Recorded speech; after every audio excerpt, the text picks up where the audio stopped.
What is up, my viewers? Spang here, bringing you a World of Tanks viewer-submitted replay commentary. It is a match from 228, part of the Anvil clan, and it is going to be a standard battle on Karelia. He's driving his T-54, the Tier 9 Russian medium, and the battle has actually begun, so we're going to get right into this.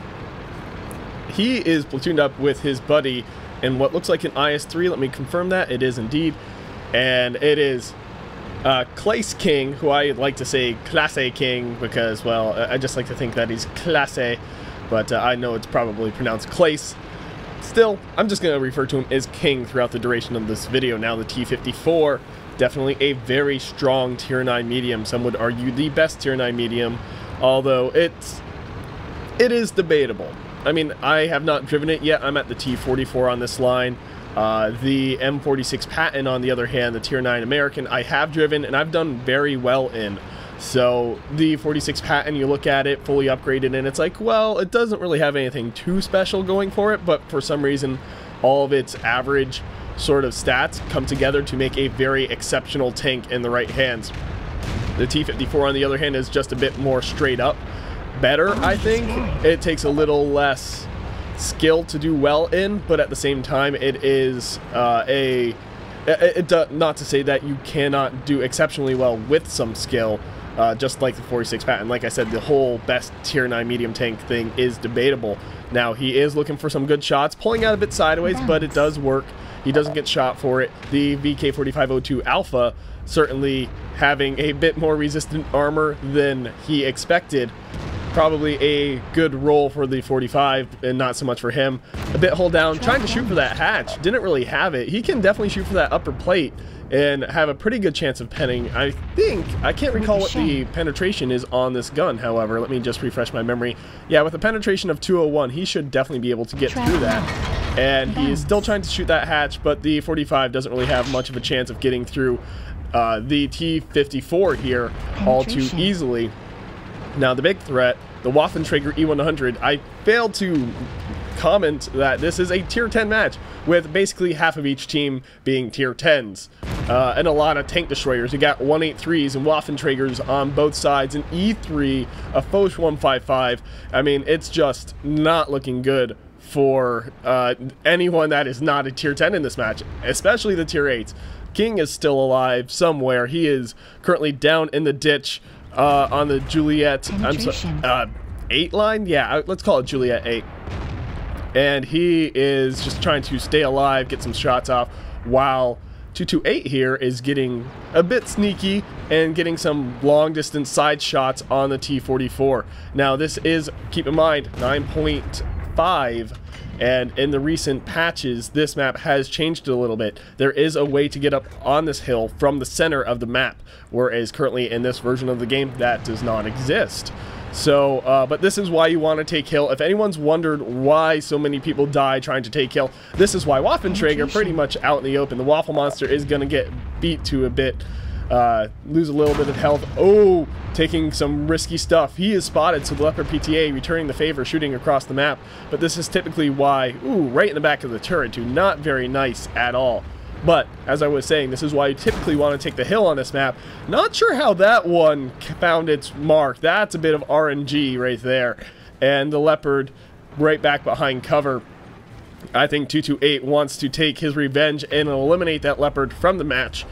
I mean, I would be a little bit annoyed with him at this point. Got a Waffenträger way over there as well, and a Love, or a low, as many people do call it, and I do too, just for simplicity's sake. That low being the primary target, looking like the Waffle Monster probably going to get hit if he can manage to land it, and he does. A good solid smack. Right now, 228 not doing too impressive, but doing enough of over 1,700 damage, certainly carrying his tank's weight. He has a kill. What was the kill again? The T-54 E1, so killing a Tier 9 medium on the enemy team, so pretty good so far. King saying E100 something, I missed it, and he's saying now we probably lose. Read the map and you learn a lot. And if you watch the Let's Go Tanking series with me and Mache, you will realize that he does not he is still learning this game, and every time I point out something on the map, he's like, your situational awareness never ceases to amaze me. And yes, reading the map, understanding where different tanks are at different times, and using that to your advantage, having that sort of map awareness can go a long way. Now we have more chat going on. I've been kind of ignoring it. The Love coming out to the open, getting shot yet again. And we have 228 breaking the 2,000 damage barrier. He's going to try and take another shot, maybe even get a kill on this low, who is so out in the open and exposed. I don't think he's going to live. He keeps stopping fire, and every time he stops the fire, he gets shot himself, and he does die. Not quite sure what his skill level was. Again, since this is such an old version, I don't have any sort of XVM going, but at the same time, that's only so relevant. I mean, you can only judge a person's so much on their stats because, well, at the end of the day, this is a game based heavily in RNG, and also just because someone has below average normal performance doesn't mean they might not. I mean, they might be on top of their game that match, and they might actually have come a long way since their early stats have dragged down their overall. So you can only judge so much. Got a T-54, so looking like 228 looking to kill his little brother on the tech tree. But definitely going to get some... Ooh, there we go. I was going to say lose the spotting and maybe not get the kill. Trying to lead the target, the T-44 stopping for whatever reason. Maybe he was tracked, but it does end up being his demise. 228's team has done a good job of coming from behind here. They were down, but now they're leading in both tanks and hit points, although just slightly in hit points. The T-110E5 getting ballsy, both of them getting ballsy, pushing up, exposing their side, and will get shot for it. Trying to take a snapshot at 228. However, RNG does not screw him over. The round hits the dirt like it should on a snapshot like that. This T-110E5 pushing up, and he's going to push and actually get a shot in on 228, although it was a low roll, so he can't complain too much. And he has a Batchat ally and a T-110E3 ally up here as well. So the E5, if he pushes up too far, he is going to be in a world of hurt. Unfortunately, Batchat getting tracked right in front of 228.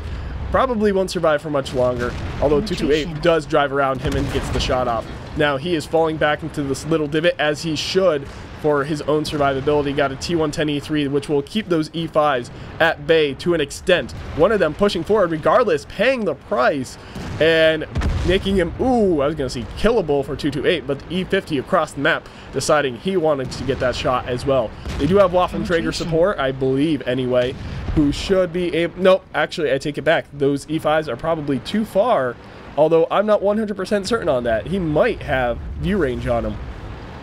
Still, the E5s and the enemy team, both in a world of hurt, and we're going to see exactly if they can manage to pull it off. Hit points and tank count still pretty close to even. Really anyone's match at this point. This E3 exposed, nothing but back.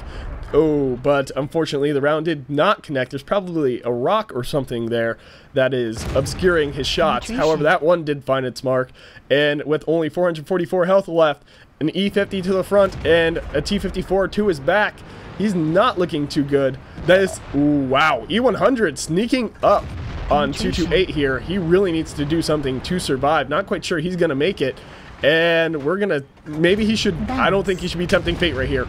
But RNG saves him, as well as a little bit of skill. Let's be honest, RNG was in his favor with so little of his tank being exposed. The low silhouette being one of the strong suits, along with a strong turret front for this vehicle.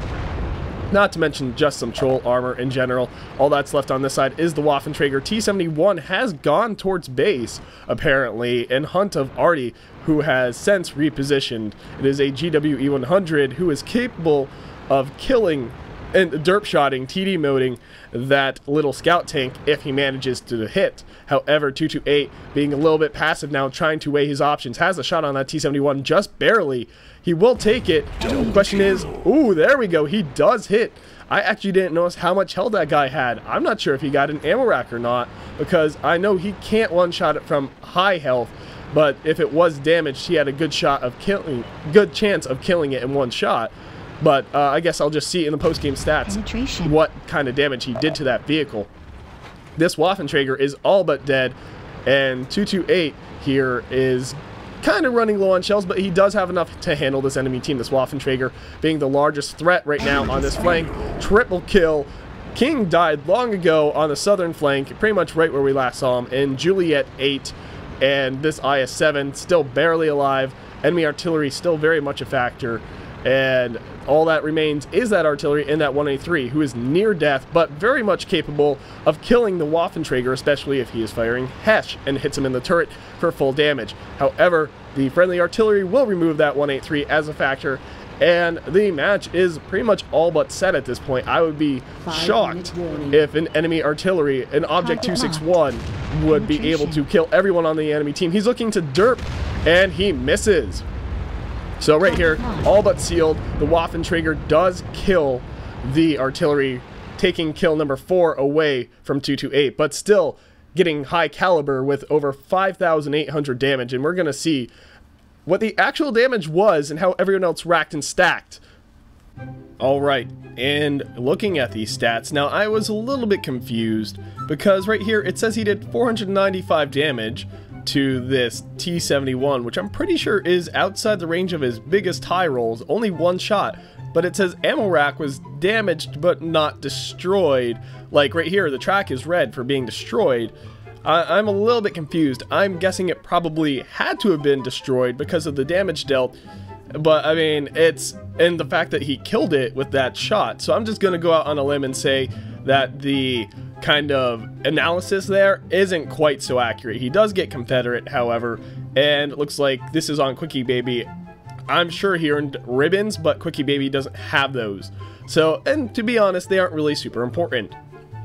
But I mean, just looking at everything he shot there, and looking at how everything else racked and stacked, that Waffenträger actually doing pretty well for himself with over 4,100 damage. Then we have some good damage dealers among the E5s who were pulling some good weight. Oh, a Jimbo player was one of them. I did not even notice. The E100 not doing too shabby. Both of them. 183 doing okay, and then the rest of the enemy team kind of that low. Really not doing much. That T-71. Kind of curious if he got any spotting. Nope, not really. He didn't do anything whatsoever. And, okay, it said he only got shot once for 840 health, but okay, I am officially super confused now, because if he only got hit once for 840 health, then that had to be full health ammo rack, and if I had been paying attention in the match itself, I probably would have noticed what his health was at when 228 shot him, and I probably should have had a bit more of an awareness about that. So my bad, I will definitely look to be better about that in the future. Every one of these games is a learning experience for me and a chance for me to improve my commentary and just public speaking skills in general. Let's be honest, this is fun for me, but it also has a practical purpose. Now, the friendly team, 228, getting over 6,500 damage, significantly more that we saw towards the end of the match, mostly because of the uncounted damage from that blind fire on that T-71, which was the kill shot, most likely an ammo rack, even though this is not indicating that, but such is the way. Friendly Bat Chat, who was also on that hill, 4,000, and Waffenträger, which was across the map, over 2,700. Some good performers. The Hoodlums guy only getting, did he even bounce anything? Yes, he did block over quite a bit of damage. He did cause some friendly damage to allies there. Whoopsies. And so all he was really good for was the kind of being a target, a damage soak for the enemy team. So yeah, that's a poor performance, but I can't say exactly what caused that without having his replay and his point of view. However, if we look at, where is King? Here he is, down here. He got one shot off for damage before he died. 5 shots total fired, and taking a bit of a beating there. Still not too impressive from him, but with the amount of tier 10s and a tier 8, even in a good tier 8 like the IS-3, it is usually a little bit rough, let's be honest. But overall, both teams having their top performers, making it a pretty close match all the way up there until the end. I mean, tank count and hit point count were pretty neck and neck for a lot of the match. But overall, 40 shots fired, 27 direct hits, 21 penetrations, and then we have a significant amount, over half of his damage dealt from a distance of more than 300 meters, certainly sniping the hell out of that enemy team. Total hits received 5, 2 of those bouncing, and quite a bit of potential damage received, more than enough to kill his tank. Still, it is without a doubt the fact that those shots did bounce that he lived to see the end of the match, and honestly probably a contributing factor towards his team's victory. Wow, as you can tell, I am starting to lose my coherency as this is going on. I'm going to need to take a break after this one, but 13 enemies damaged.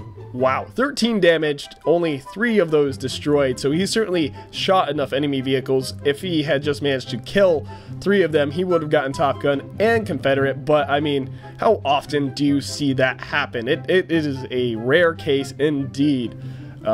Traveled distance is over 2.3 kilometers, and overall he lost credits because of ammo resupply cost. Honestly, he was probably firing a lot of heat, which, you know what, I don't fault anyone for in the T-54, especially in a tier 10 match. A lot of players seem to find the default penetration of 201 to be not quite enough to deal with T-110E5s, E-100s. In this match, did he really need to be firing those with Waffenträgers and the tier 8s and tier 9 mediums he was shooting? Probably not, but the fact that he was so much disregarding the cost of firing premium shells, whiners as I like to call them. If you can figure out why, you've probably dealt with the same experiences I have, or just been observant of the game in general. But his complete lack of regard for the cost, the personal cost and credits, probably helped his team towards victory. That more kind of guaranteed penetration and damage was a possible contributing factor towards his team's victory. Still, earning a good amount of experience and credits overall. I mean, not netted, but earned. He would have barely lost anything had he been running premium. One of the reasons to run premium, not that I'm trying to sell you guys on it, I'm just saying, fact of the matter, premium gives you 50% more credits and experience. It is helpful in your progression in the game. However, it is not necessary to play the game. You just got to play a lot more mid-tier to make cash if you don't. And this is why, because in higher tiers you will lose money.